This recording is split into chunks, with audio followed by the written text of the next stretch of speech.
Hello friends, मैं विनय निर्भीक। Friends, आपका फिर से मेरे चैनल पे स्वागत है। Friend, UP PCL JE new vacancy आ गई। जी हाँ फ्रेंड्स, न्यू वैकेंसी आ गई है, बिल्कुल आज ही आज नोटिफिकेशन आ गया फ्रेंड्स। और इसमें सबसे अधिक पद जो है इलेक्ट्रिकल वालों के हैं। जी हाँ फ्रेंड्स, इलेक्ट्रिकल वालों के, इसीलिए इलेक्ट्रिकल वालों की बल्ले बल्ले बम्पर पद। आज से एप्लीकेशन फ्रेंड्स स्टार्ट हो गए हैं और कब तक चलने वाले हैं, बाकी डिटेल क्या है मैं आपको नोटिफिकेशन के साथ बताता हूँ। ठीक है फ्रेंड्स, तो हम वीडियो स्टार्ट करते हैं। ये देखिए फ्रेंड्स, आज ये नोटिफिकेशन आया हुआ है। Electricity service commission, Uttar Pradesh power corporation limited, SLDC complex near मंत्री आवास, Vibhuti Khand, phase second, Gomti Nagar, Lucknow 226010। Advertisement number 07/VSA/2020/JE/E&M। Online applications are invited from Indian nationals possessing the essential eligibility qualification given below for direct recruitment to the following post of junior engineer trainee under E&M cadre against category wise vacancies under Uttar Pradesh Power Corporation Limited UPPCL and its discoms Transco as detailed below. Submission of application through any other mode is not acceptable. Detail of vacancies तो देख लेते हैं friends. Post code, post cadre, post name, technical qualification, branch strictly as mention below. यानी कि आपका branch वही होना चाहिए जो ब्रांच मांगा गया। अदर ब्रांच इसमें आप नहीं लगा सकते हैं, कोई इक्विवेलेंट ब्रांच नहीं माना जाएगा, इसका मतलब ये है। ठीक है, तो अनरिजर्व के कितने सीट है, ईडब्ल्यूएस के कितने हैं, ओबीसी के कितने हैं, एससी के कितने हैं और एसटी के कितने हैं।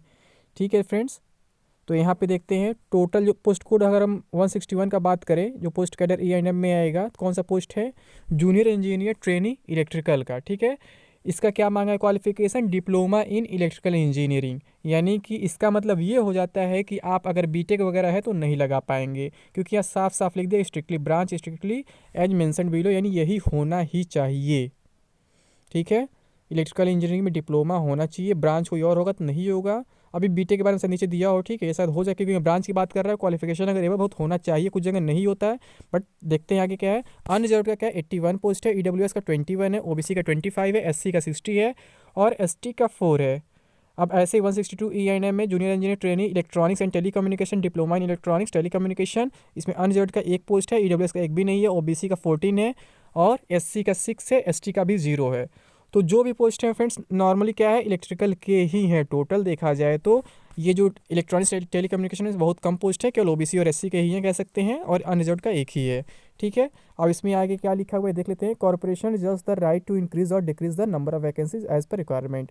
तो फ्रेंड्स मैं फिर से कह रहा हूँ, जो डिप्लोमा के साथ में बोल दिया बीटेक वाला, तो ये भी कंफर्म नहीं है। ठीक है, नहीं तो इसको आप लोग गलत मान लेंगे कि मैं बोला बीटेक वाला एलिजिबल नहीं है। ऐसा कई जगह होता है, बट यहाँ पे क्या, अभी नोटिफिकेशन देख लेते हैं फिर क्लियर हो जाएगा। बट हाँ, ब्रांच जो बोला है वो स्ट्रिक्टली बोला है, ब्रांच और क्वालिफिकेशन में डिफरेंस होता है। ठीक है, अब आगे सब दिया हुआ है। पे स्केल वगैरह आप जानते हैं क्या होता है इसका। As per 7th pay commission, pay matrix level 7 ₹44,900 minimum level in revised pay matrix, dearness and other allowance admissible as per rules of UP PCL. अब क्वालिफिकेशन देख लेते हैं। Essential eligibility qualification, candidates must produce a certificate from the head of the institution from which he passed out और from a gazetted officer in Uttar Pradesh that he can read and write Hindi in the Devanagari script with ease, provided that such a certificate will not be necessary in the case of a candidate who passed the high school or an equivalent examination with Hindi or who has obtained a degree, diploma or certificate of any Hindi examination from an institution recognized by state government।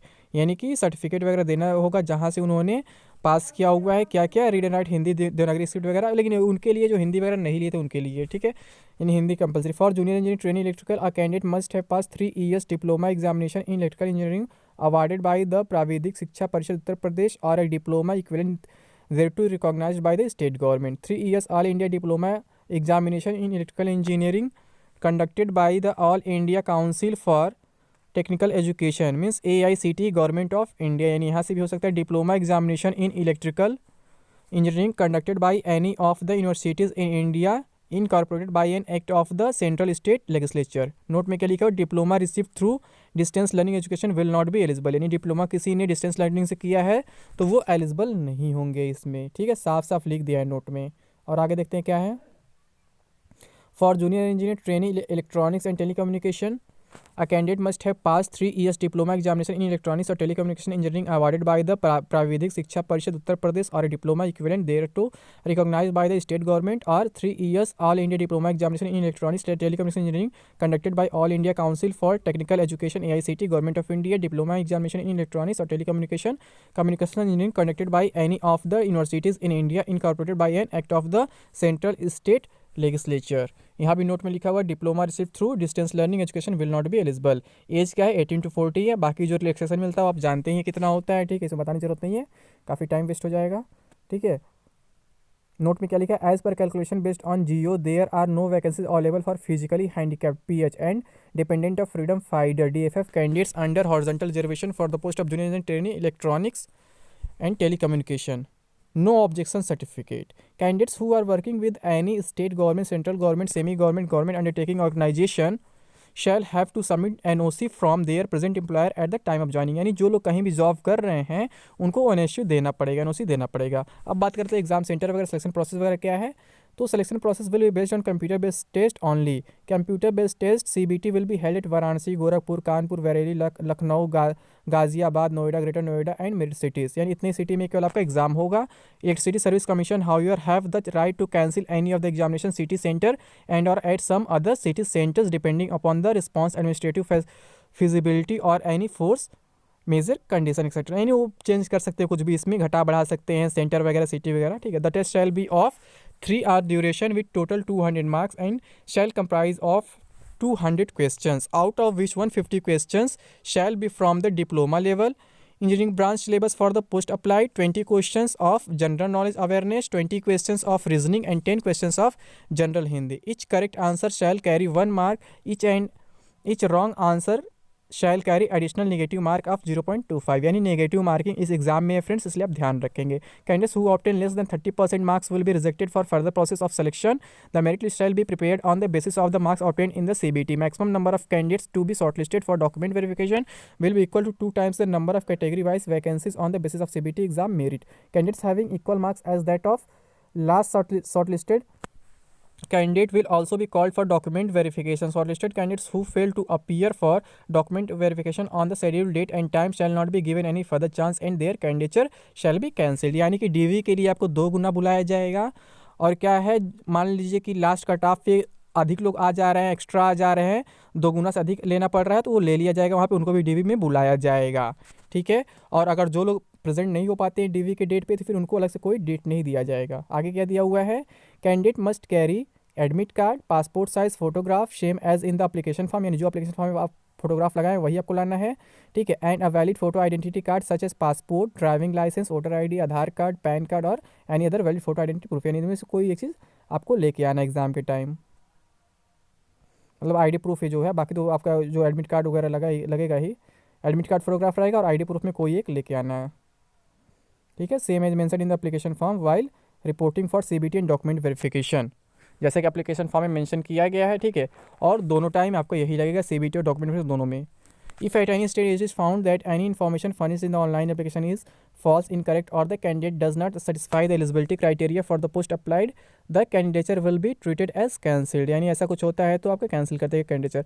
If the number of candidates are more and the exam is conducted in more than 1 shift days, the normalization formula given in Annexure 1 will be used to prepare merit of selection। यानी इस exam में आपका normalisation भी होगा friends, ठीक है। जो normally आजकल हर जगह हो रहा है क्योंकि ऑनलाइन एग्जाम हो रहा है तो कई शिफ्ट में हो रहा है। Training: the selected candidate has to undergo a training program for a period as decided by UPPCL. On successful completion of the training, the candidate shall be considered for absorption as per existing rules of UPPCL. Transparency, यानी transparency में क्या क्या आप इनको rule अपनाएंगे ये। For the complete transparency of the held CBT, the Electricity Service Commission shall arrange to display the answer key for 3 days on the official website of UPPCL or send the link on their registered email within 2 days of written exam or at an earliest possible time the candidates can lodge their protest against the answer key online। यानी कि बताया जा रहा है कि 3 दिन तक official website पर आंसर की रहेगा और आपको एग्ज़ाम होने के 2 दिन के अंदर आपको आंसर की सेंड कर दिया जाएगा आपके ईमेल पे, ठीक है। उसका लिंक सेंड कर दिया जाएगा और आप इसके खिलाफ आप कंप्लेन भी कर सकते हैं, ठीक है। अगर कोई कंप्लेन है तो प्रॉपर प्रूफ के साथ विदिन 3 days, 3 दिन के अंदर from the last date of display. ठीक है। After which objections of any sort will not be entertained, objections without proper proof will not be entertained, यानी बिना किसी प्रूफ के अगर ऑब्जेक्शन करते हैं तो उसको नहीं माना जाएगा। Electricity service commission will refer the objections to subject matter experts whose decision shall be final, यानी एक्सपर्ट बैठेंगे उस पर डिसाइड करेंगे क्या करना। फीस वगैरह बात करें फ्रेंड्स, तो एससी जो है, जो यूपी के डोमिसाइल हैं, उनको 700 रुपीज़ देना है, ठीक है, और एसटी को भी 700 रुपीज़ देना है। अदर को 1000 रहेगा, यानी कि अनरिजर्व हुए, ओबीसी हुए, ईडब्ल्यूएस हुए, इनका 1000 फीस है। फिजिकली हैंडिकैप्ड जो है ओनली प्रोसेसिंग चार्ज यानी 10 रुपीज़ लगेगा। Candidates other than state of UP means any category वो भी यूआर की तरह के ट्रीट किए जाएंगे, यानी 1000 रुपीज़ उनका भी लगेगा। ठीक है फ्रेंड्स, तो बाकी सब आगे क्या बताया, कैरेक्टर नॉर्मल होता है, मेंटल स्टेटस होता है ये, फिर फिजिकल फिटनेस भी आपका नॉर्मल वही होता है। आप जानते हैं नॉर्मली क्या बताना, हाउ टू अप्लाई ये आपको साइट पे खुद मिल जाएगा। ठीक है, अब लास्ट क्या लिखा है, computer based CBT for the post will be conducted simultaneously in all cities, the candidate who have completed and submitted the form shall be provisionally allowed to appear in CBT on basis of their particulars provided by him her in the application form. ये कुछ ज़्यादा खास नहीं है। ठीक है, अब फिर क्या करते हैं, अदर इंपॉर्टेंट इंस्ट्रक्शन क्या लिखा हुआ है, candidates having receive diploma through distance learning education programme are not eligible, फिर से बात कहा जा रहा है, to apply for the above post. Candidates having diploma received on the basis of length of service without passing the diploma examination are also not eligible to apply for the above post, यानी कि जो लोग service वगैरह में हैं और degree ले लिए नहीं, उनका भी नहीं होगा। डिस्क्लेमर में क्या है, terms and conditions given in the advertisement are guidelines only in case of any ambiguity the existing policies rules and regulations of UPPCL will be final। फिर कुछ रूल चेंज कर सकते हैं। तो एप्लीकेशन आपका आज से स्टार्ट हो रहा है फ्रेंड्स, जो 28 दिसंबर तक चलेगा। ठीक है, और अगर बात करें चलान का, तो फिर अगर ऑफलाइन चलान की बात करें तो वो आपका 2 दिन एक्स्ट्रा रहेगा, 30 दिसंबर तक रहेगा। ठीक है फ्रेंड्स, लेकिन जो उसका प्रिंट है आपको 28 दिसंबर डाउनलोड करना होगा, जो पेमेंट करने के लिए आपको जैसे क्या होता है कि फिर आप पेमेंट कर सकते हो 30 दिसंबर तक। और कंप्यूटर बेस्ड टेस्ट की बात करें तो फिर फर्स्ट वीक ऑफ फरवरी में होगा फ्रेंड्स, यानी कि मात्र 2 महीना आपके पास है। और देखिए नॉर्मेशन मेथड दिया हुआ है कि इसमें क्या क्या लगता है, इसमें मैं एक अलग से वीडियो बनाया है कि नॉर्मेशन इसका मतलब क्या होता है, आप उसको देख सकते हैं। ठीक है, बहुत पुराना वीडियो ढूंढना पड़ेगा कहाँ पे है वो। ठीक है, तो यहाँ पे क्या लिखा हुआ है, x n equal to S2/S1 into x minus x a v plus y a v. तो S2 का मतलब is the standard deviation of the shift with the highest average score taken as base for normation. इसमें example के साथ मैं समझाया हूँ, उसका वीडियो मैं कोशिश करूँगा डिस्क्रिप्शन बॉक्स में दे दूँ कहीं भी, क्योंकि मैं रेलवे के वीडियो में, मतलब रेलवे के लिए वीडियो बनाया था, मतलब सबका जैसे नॉर्मेशन रूल एक ही होता है लगभग। ठीक है, तो मैं इस पर ज़्यादा बात नहीं करूँगा, इसका मैं अलग से वीडियो डिस्क्रिप्शन बॉक्स या कमेंट बॉक्स में कहीं भी दे दूँगा, या कार्ड आई बटन पर ही दे दूँगा फ्रेंड्स, वहाँ पर आप देख सकते हैं। ठीक है फ्रेंड्स, आज के बस इतना ही, थैंक यू।